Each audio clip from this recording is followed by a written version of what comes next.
D.E.I hires still continue to prove to be a disastrous hiring policy. Remember last October when that lesbian naval captain from New Zealand sunk the SS Manawanui off the coast of Samoa because she realised it handled nothing like a Subaru Forester?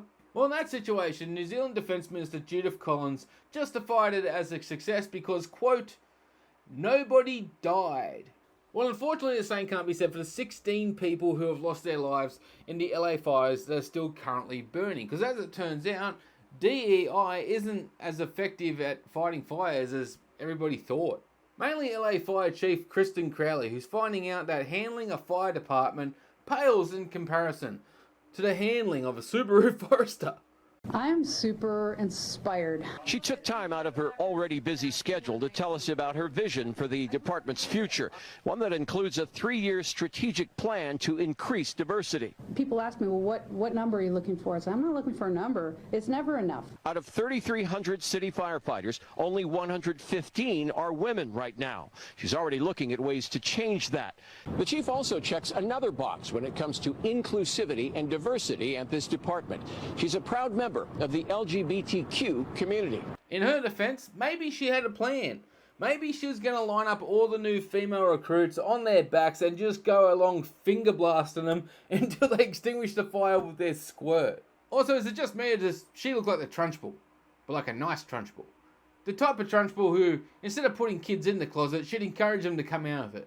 Speaking of coming out of the closet, meet D.E.I dream hire Christine Larson. She's black, she's gay, she's a woman, she's everything you'd want in an assistant fire chief. So naturally, she's on board the D.E.I train.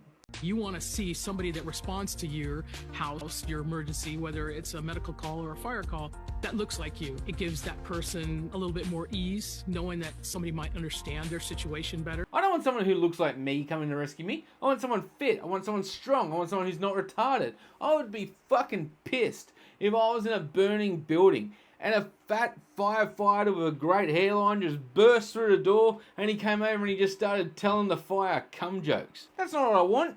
Get me out of there. Is she strong enough to do this? Or you couldn't carry my husband out of a fire. Which my response is, he got himself in the wrong place if I have to carry him out of a fire. Now this didn't age well because Christine, what would you say to Rory Sykes?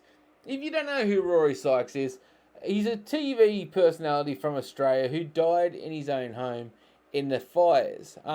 He was born blind and with cerebral palsy.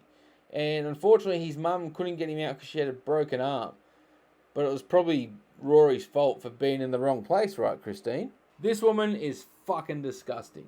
Thank God we're getting a few more women on the force, because look at the athleticism on display here. I mean, she could run the 40-yard dash in sub 15 minutes. The whole point of this video is this, though. When there's an emergency, no one gives two shits about D.E.I. No one cares what colour you are, what genitals you have, or who you like sucking on them.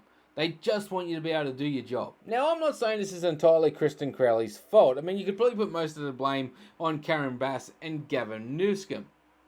But the point is, your city is in probably the greatest crisis it's ever been in. I don't think anyone gives a fuck about D.E.I right now. Despite all the budget cuts and whatnot, Kristen would have looked a lot better if she spent her time doing the right things. You know, like trying to find water for the reservoir or clearing the brush from the hills, instead of forming 3-year diversity plans and forming a diversity bureau.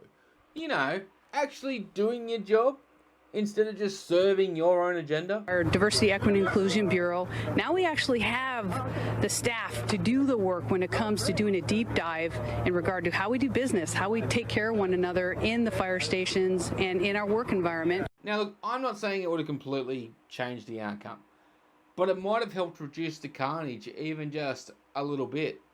Anyway, ladies and gentlemen, let me know what you think down in the comments, and until next time, ta-ta and farewell. Ta-ta and farewell.